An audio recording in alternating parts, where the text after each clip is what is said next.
Some people like to hunt. They're looking for a trophy to hang on their walls.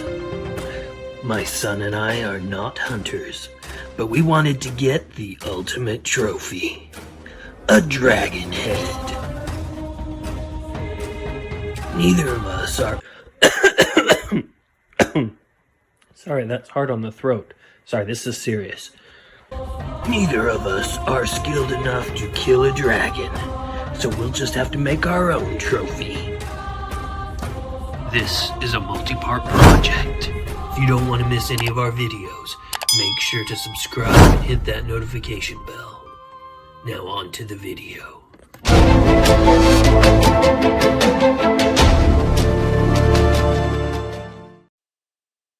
Welcome to the Dragon series. I want to start by giving a little introduction.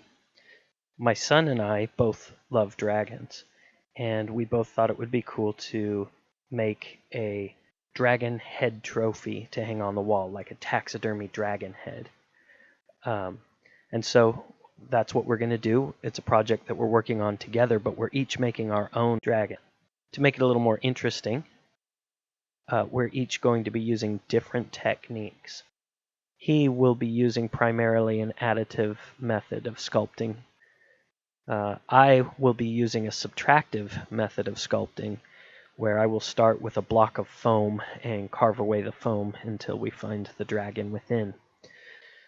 Today, the first thing that we're going to be working on is blocking out the main shapes. So we'll go through the process first for how my son does that, and then we'll go through the process that I will go through for mine. But before we begin, the first thing we have to do is come up with designs. So here are some sketches that we drew. This one is the one that my son came up with. It's a really cool design. He loves all of these needles that are on the back of the head and around the face, so those will be fun to make. My design is like this, and I've just got a couple of big horns on it. Otherwise, it's kind of a traditional dragon face, I think. So let's get into sculpting. So these dragons are going to be dragon head trophies. So we got to imagine that it's connecting onto a wall. Okay. So its neck kind of has to do like an S shape like this. Right. So what we're going to do is build the armature. This.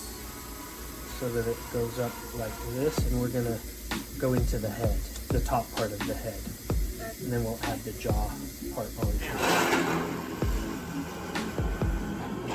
Wood. Is this supposed to be connected to? This is not what it's going to be connected to. This is only what we're building it on. Okay. So that goes in there, and now we can just bend this into shape. So like this, and then... So like a sharp turn. Like a sharp turn like that, right? And so the neck basically ends right here, and then the head starts, and this will go up to, we'll say the nose up to right about there, and then we'll attach the bottom jaw, so the head's going to be about this big. Is that okay? Yeah. Okay.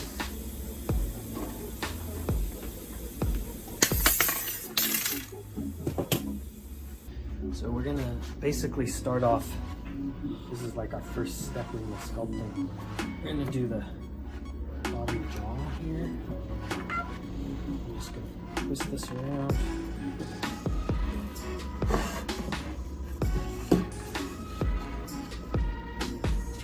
So, do you think that's right? So imagine there's a... Yeah, I can see that. We're going through into this, and then this is coming down. Do you think that's good? Yeah. Because this wood is not the wood that we want it to be attached to forever. I'm going to put some wax paper down so that as you're sculpting, it won't stick to the wood. Okay. Take aluminum foil and just kind of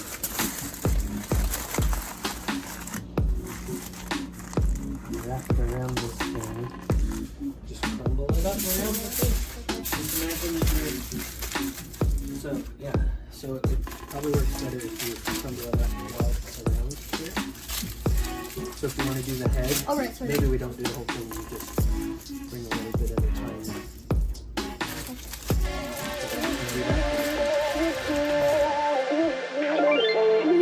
Ain't no love like a real love, but it goes so fast. All tied up like a captive. I'm on to you. Used to pay to run my life, standing on rainbows, playing it cool. I don't felt this in ages, and I've no patience. So won't you please stay a bit longer? You're making me stronger, making me stronger. Stay a bit longer. You're making me stronger, making me stronger. You're stronger. You're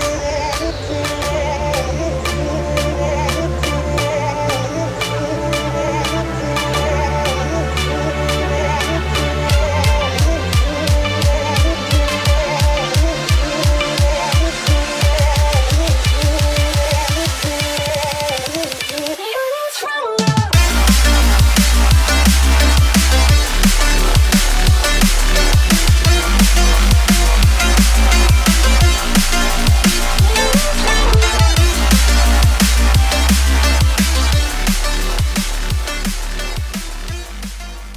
I'm gluing the foam using this PVA glue. PVA is basically like Elmer's white glue. This is specifically used for bookbinding. It's not the best glue to glue foam with because it needs air to touch it in order to dry. So it takes a very long time. I'm going to let this sit for about 3 days before I decide that it's done. The bottom 4 pieces of foam I had already glued together a long time ago using Gorilla Glue. Although it connects them together really well, where the glue is itself, you'll see as I cut it later that I'm sure I'll run into problems where I run into that Gorilla Glue and it just doesn't want to behave like the foam. So that's why I prefer this PVA glue. This foam is just, I just call it pink foam. This is insulation foam that I just bought at Home Depot. You can get it in all different thicknesses. The bottom section is made out of 1-inch thick pieces, and then these top pieces are made out of 2-inch thick pieces. And most of this is just scrap from old projects. That's why it's all different shapes and why it's so dusty. And you can see on here that I roughly sketched the shape of the dragon so that I could be sure that it would fit on my stack.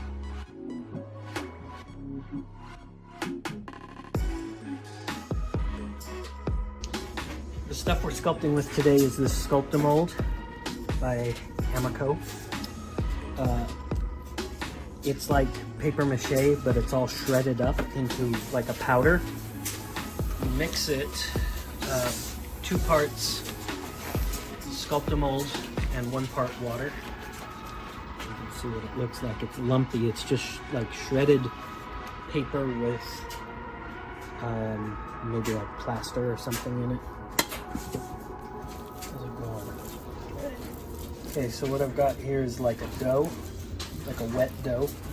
Here it is. We'll go ahead and start sculpting.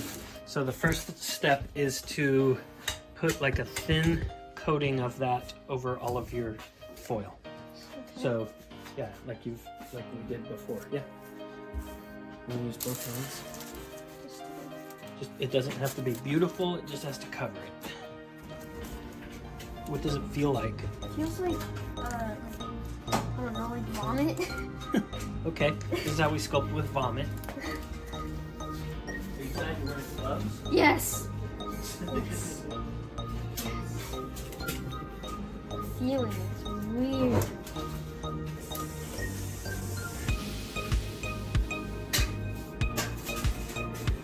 So I think as it starts to harden, you can make it smoother.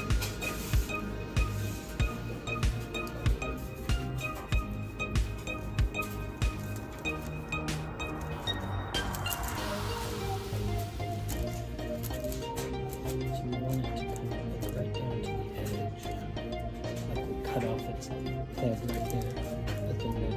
It seems like a baby.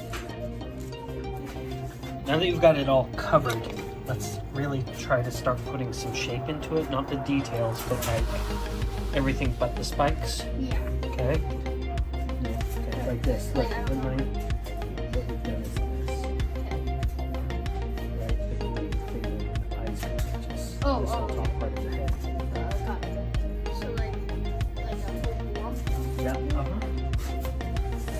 I think that's the technical term, lump. Seriously? You need to do that lump up there.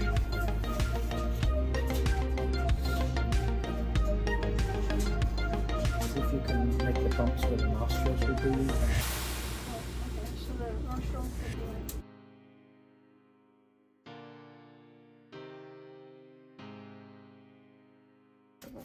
The paper mache is all dry, and this is hard. So now we're going to sand it smooth using the Dremel tool. This is Xander's first time using it. He's got his safety goggles on, and there's going to be a lot of dust, so he's got goggles and a dust mask on.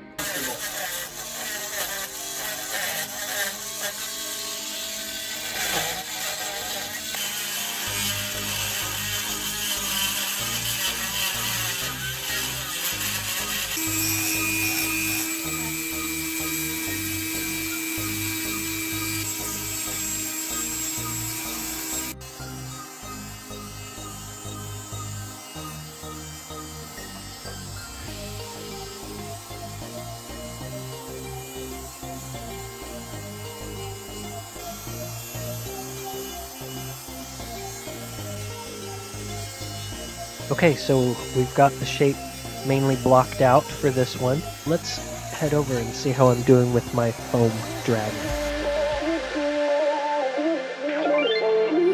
Ain't no love like a real love, but it goes so fast. All tied up like a captive. I'm on to you. Used to pay to my life, standing on rainbows, playing it cool. I don't felt this in ages, and I've no more patience. So won't you please? So you've seen the sketch that I have on the side. I've drawn a rough sketch here of the shape of the head of the dragon, the shape of the neck on the back. So now I'm going to do some more rough trimming of the shape using the hot wire, and then I'll move on to other tools after that.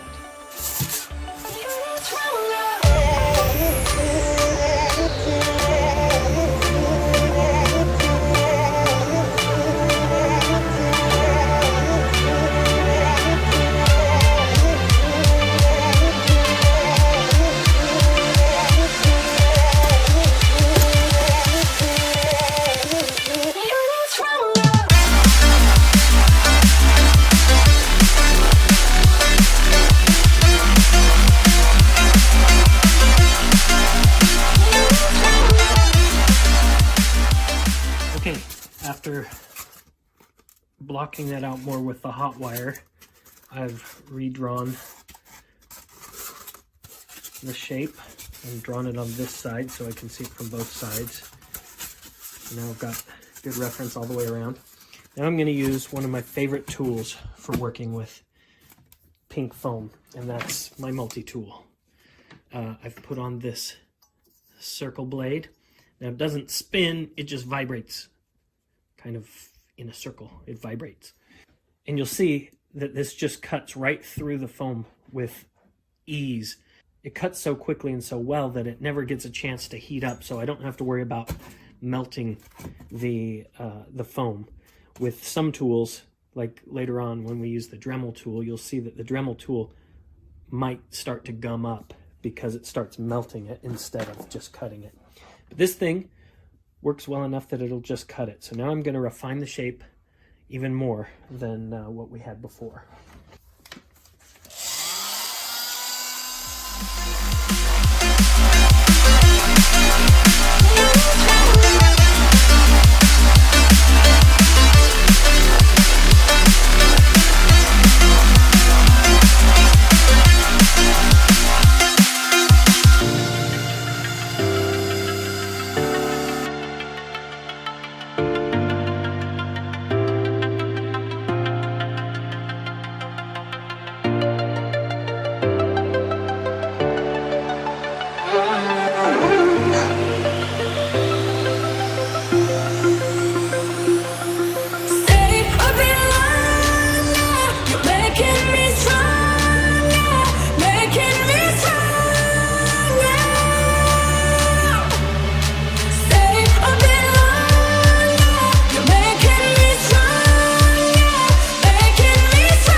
primary tools that I'm using on this foam to get the shape are these rasps.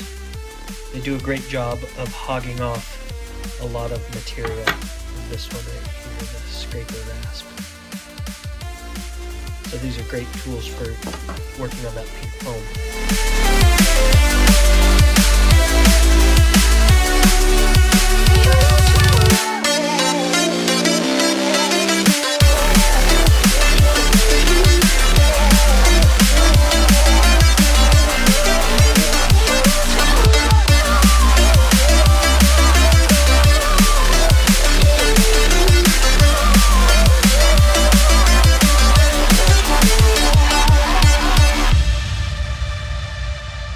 Okay, here we are with all of the main shapes blocked out.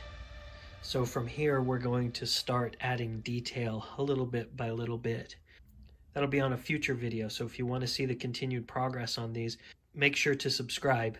We're having a lot of fun, so I hope you join us in the future. See you next time.